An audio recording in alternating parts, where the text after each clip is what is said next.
Assalamualaikum warahmatullahi wabarakatuh. Kami dari kelompok satu Manajemen Risiko akan menjelaskan tentang kriteria seleksi publik untuk pembukaan rekening. Kelompok kami terdiri dari yang pertama ada Nurbaitillah, terus saya Iklilah Muzayanah, kemudian Ratu Rahmawati Dewi, dan terakhir Muhammad Fatur Rahman. Nah, langsung saja masuk ke materinya.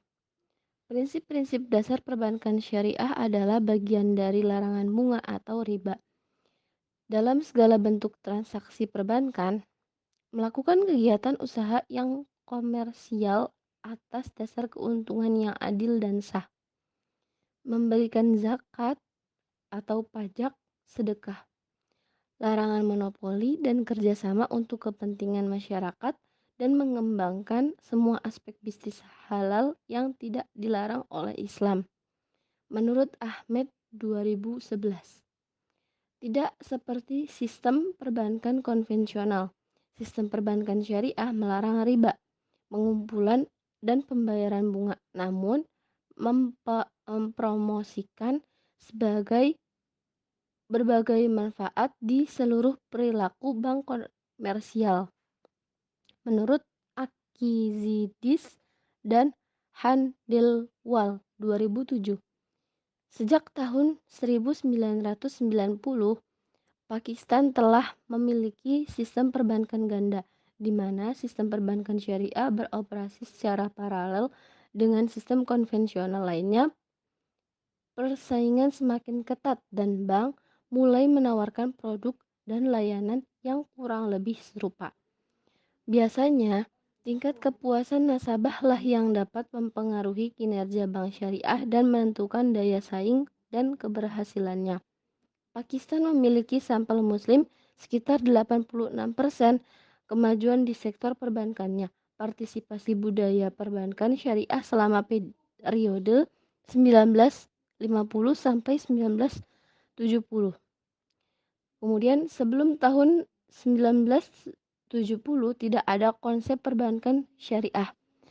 Dikembangkan pada awal abad ke-21, ukurannya menjadi 1 miliar dari tahun 2004.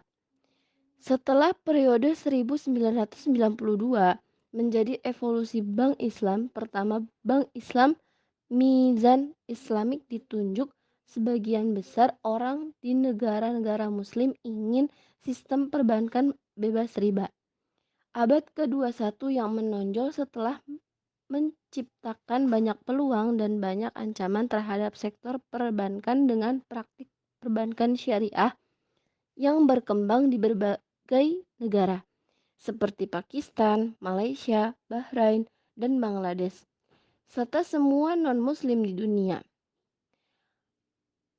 Pada tahun 1977 sampai 1978, langkah-langkah Islamisasi perbankan dan sistem keuangan Pakistan adalah salah satu dari 3 negara pertama yang mencoba menghilangkan kepentingan ekonominya.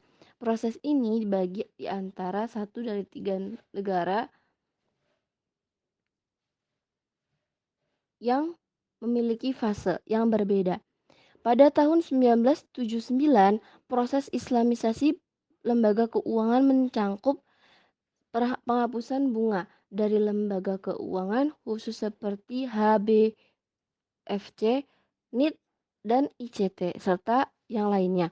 Selama tahun 1980 sampai 1985, deposito berjangka diubah menjadi rekening tabungan laba rugi. Kemudian pada tahun 1980 di bulan Juni, kerangka hukum tentang perusahaan dan lembaga keuangan diubah untuk memungkinkan penerbitan sertifikat bebas bunga dengan nama sertifikat masa partisipasi dengan tujuan untuk meningkatkan modal serta keuntungan dan kerugian, bukan bunga tetap. Pada tahun 1981, semua bank komersial mulai layanan konter bebas bunga secara terpisah dan satu bank asing juga mengambil simpanan atas dasar bagi hasil dan bunga tetap. Pada bulan Juli 1982, dengan tujuan untuk memenuhi kebutuhan modal kerja dan juga memenuhi kebutuhan industri perdagangan menyediakan pembiayaan di bawah metode pembiayaan musyarakah untuk menghindari bunga tetap. Pada bulan April 1985, semua kegiatan pembiayaan diubah menjadi metode bebas bunga keuangan. Mulai Juli 1985, semua bank umum dilarang untuk menerbitkan sertifikat bantalan bunga dan semua deposito dikonversi menjadi rekening dasar bagi hasil. Dan kerugian operasi rekening giro berlanjut seperti sebelumnya dan menerima setoran di akun-akun ini. Namun, tidak ada setoran pembagian dasar laba rugi yang tidak diterima dalam akun-akun ini. 12 metode kegiatan pembiayaan diklasifikasikan lebih lanjut dalam 3 kategori. Diperkenalkan oleh Bank Negara Pakistan yang berisi pembiayaan bebas bunga. Pada bulan Juli tahun 1985, teknik berbasis makub diadopsi oleh bank dengan atau tanpa perjanjian pembelian kembali tahun 1991. Pengadilan Syariah Federal menyatakan prosedur terhadap prinsip-prinsip tersebut. Di banding syariah Mahkamah Agung Pakistan dibuat. Bangku banding syariah menolak banding tersebut pada tahun 1999 pada bulan Desember. Pengadilan menyimpulkan sistem keuangan saat ini membutuhkan perubahan luar biasa untuk membawa sistem sesuai syariah. Pengadilan juga diarahkan kepada pemerintah untuk membentuk komisi dan menetapkan kerangka waktu di mana sistem ini berubah menurut syariah. Baik, selanjutnya masih dalam pembahasan perbankan Islam di Pakistan. Jadi, pada tahun 2000, komisi dibentuk untuk transformasi sistem keuangan dan MRIA Hanfi ditunjuk sebagai ketua komisi yang merupakan mantan gubernur Bank Negara Pakistan. Komisi ini disarankan untuk menghilangkan bunga dari transaksi keuangan pemerintah. Lalu komisi ini juga membentuk komit untuk instrumen keuangan baru dan pengembangan model pembiayaan untuk sistem baru sesuai syariah. Komisi ini juga mengidentifikasi faktor-faktor dan memberikan solusi atau tindakan yang perlu diambil sebelumnya untuk transformasi sistem keuangan sesuai syariah. Komisi ini juga mengidentifikasi model bisnis dan teknik pembiayaan untuk islamisasi semua transaksi keuangan dan menghapus transaksi syariah PBB dari ekonomi. Mereka juga menyediakan tata cara transaksi keuangan Undang-Undang 2001 di mana memberikan teknik konversi produk dan layanan. Produk dari lembaga keuangan dan bank dari kedua aset dan liabilitas pihak juga ditangani oleh komisi seperti surat jaminan, deposito berbasis mudharabah dan lain-lain. Semua deposito diterima oleh bank berdasarkan mudharabah kecuali setoran giro. Tidak ada pengembalian yang dibayarkan pada setoran rekening giro karena dapat dibayarkan pada saat permintaan pelanggan. Sebagian besar setoran rekening giro dikelola oleh para pelaku usaha untuk memenuhi persyaratan keuangan mereka sehari-hari. Untuk pengenalan komisi, sistem keuangan berbasis syariah menyiapkan infrastruktur hukum bagi lembaga keuangan syariah. Mereka memperkenalkan edukasi besar-besaran dan meluncurkan program pelatihan bagi para bankir dan klien, serta menciptakan kesadaran secara umum masyarakat mengenai keuangan syariah. Selanjutnya, langkah positif yang diambil oleh pemerintah Pakistan. Pertama, bank dan lembaga keuangan mendorong untuk menerima praktik perbankan syariah dalam operasi mereka sebagai kerangka hukum yang dirancang untuk tujuan ini. Kedua, dari negara-negara Islam dan lembaga-lembaga terkenal konsultan pembelajaran Islam dilakukan. Ketiga, dengan perintah Mahkamah Agung Pakistan, Undang-Undang HBFC sedang diubah dengan arahan yang diberikan oleh Mahkamah Agung Pakistan. Setelah perubahan ini, HBFC menjadi lembaga keuangan yang sesuai syariah. HBFC berperan penting dalam pengembangan sektor perumahan dan dalam promosi metode pembiayaan syariah. Keempat, inisiatif akan diambil oleh pemerintah untuk keakraban dan penggunaan produk pembiayaan yang sesuai syariah, seperti moda keuangan, mudharabah, dan moda keuangan musyarakah, dan lain-lain. Pada tahun 2001, HBFC meluncurkan skema Asan-Ghor atas dasar berkurangnya musyarakah sesuai dengan tata cara yang telah diubah. Di bawah ICAP, komit dibentuk di mana SBP diawali dengan pengembangan standar akuntansi dan audit untuk lembaga keuangan syariah. Komit ini meninjau standar akuntansi dan audit berbasis Bahrain atau AAOIV dan mengadaptasinya. Bank Negara Pakistan mengambil langkah-langkah berikut. Pertama, semua bank komersial diharuskan untuk menetapkan anak perusahaan untuk melakukan pelayanan yang sesuai dengan syariah. Kedua, bank umum yang menentukan cabang perbankan syariah yang berurusan dengan produk sesuai syariah saja. Dan ketiga, mendirikan bank syariah komersial lengkap untuk melaksanakan operasi yang sesuai syariah. Baik, untuk pembahasan selanjutnya yaitu kemudian pada tahun 2001 kriteria terperinci yang dikeluarkan oleh Bank Negara Pakistan untuk dimulainya bank syariah penuh. SPB menyewakan izin kepada Al-Mezan Investment Bank untuk mendirikan bank umum syariah pertama, yaitu pada tahun 2002. Mezan Bank membatasi mulai beroperasi sebagai bank komersial syariah pertama di Pakistan, yaitu pada tanggal 20 Maret tahun 2002.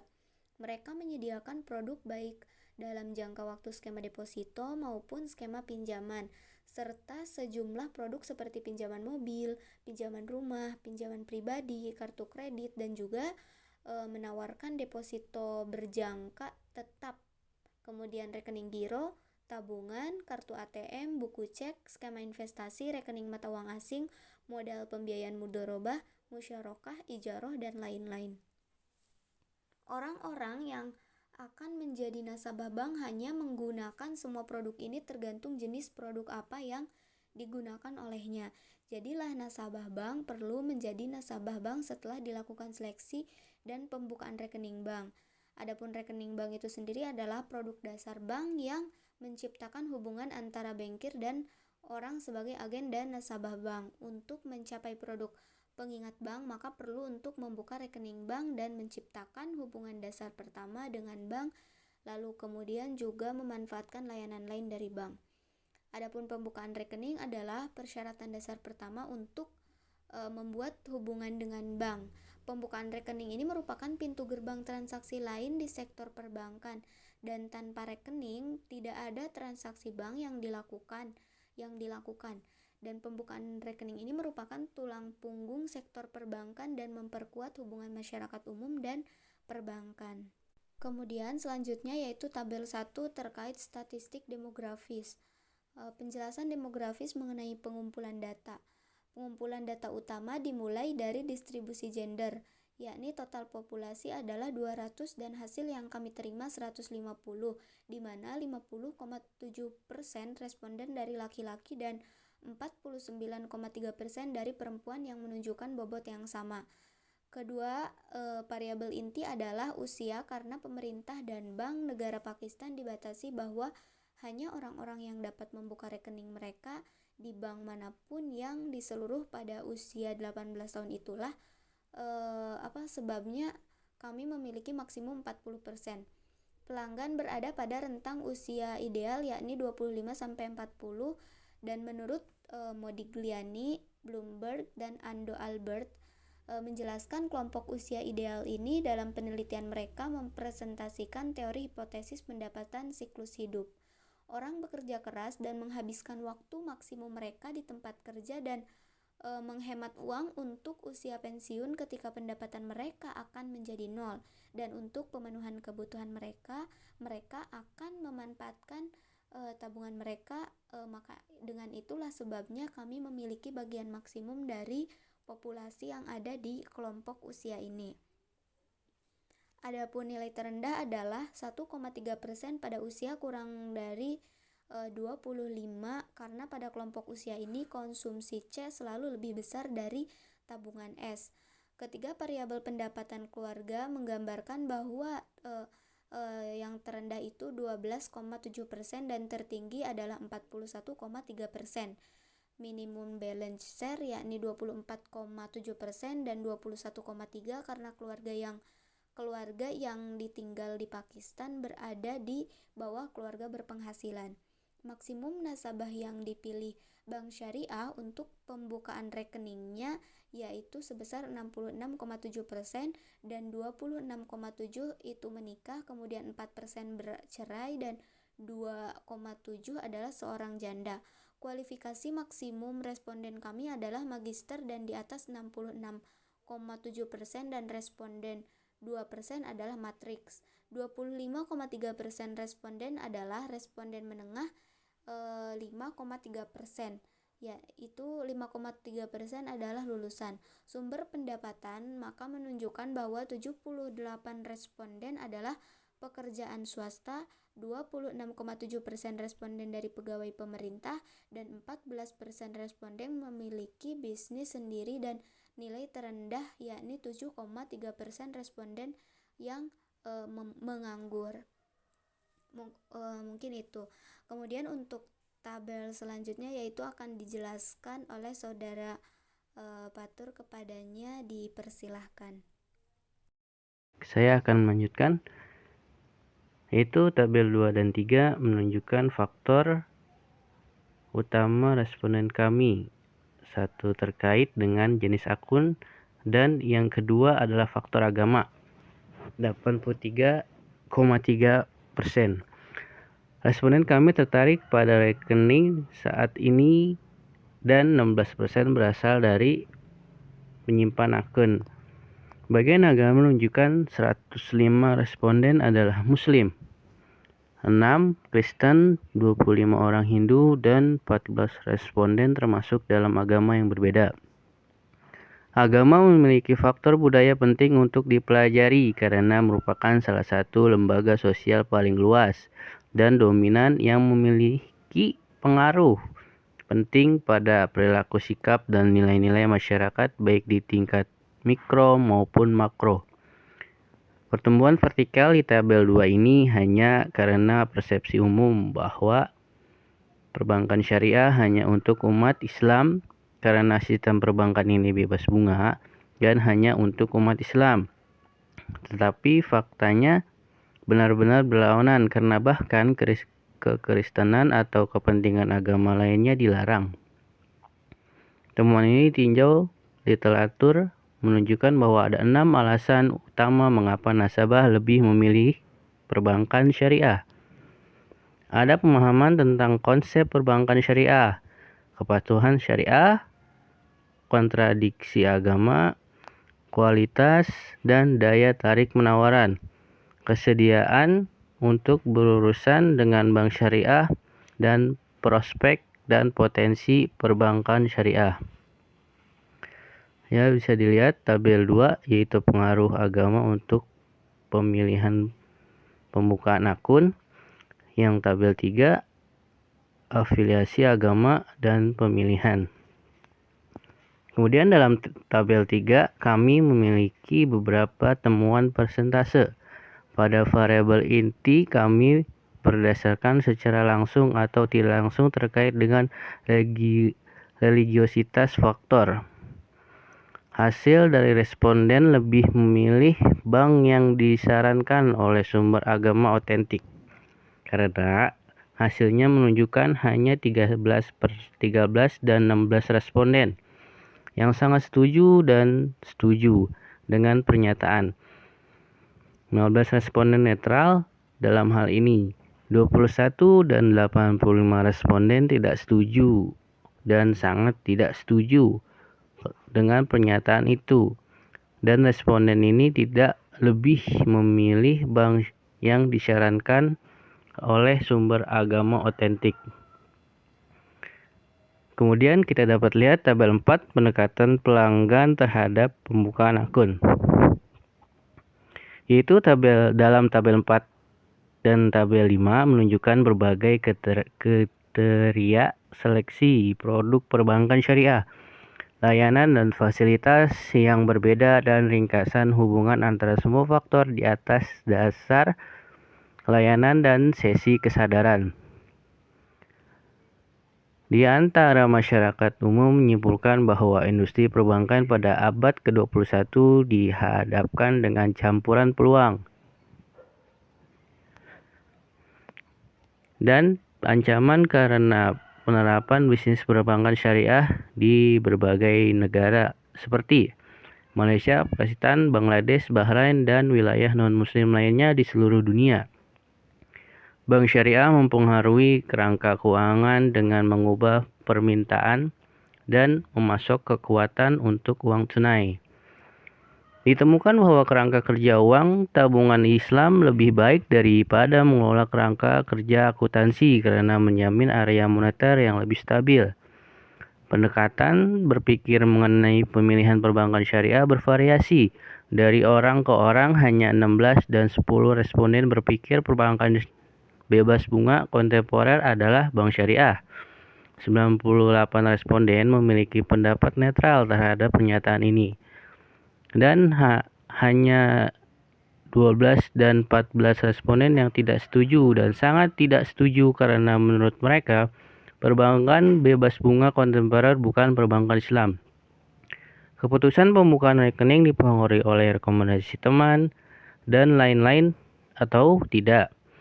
14 dan 32 responden sangat setuju dan setuju dengan pernyataan dan keputusan pembukaan rekening mereka dipengaruhi oleh faktor ini. Namun, 78 dan 4 responden tidak setuju dan sangat tidak setuju dan tidak dipengaruhi oleh rekomendasi teman-teman. Ya, dapat lihat tabel 5 pembukaan rekening bank tergantung pada rekomendasi teman pemberi kerja atau rekan kerja. Dapat kita lihat.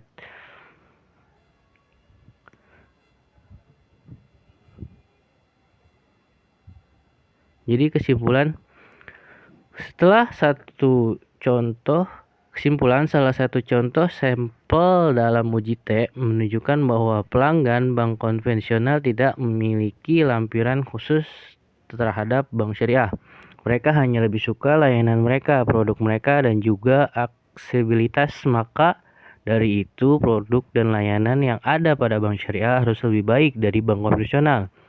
Perbankan Islam berpotensi untuk dipasarkan kepada berbagai sektor konsumen yang jauh memperluas melampaui mereka, yang khawatir akan legitimasi fasilitas dari sudut pandang Islam, dan mereka yang mencari kualitas layanan, kenyamanan, serta transaksi yang efisien. Wallahu alam. Sekian penjelasan dari kelompok kami, kurang lebihnya mohon maaf.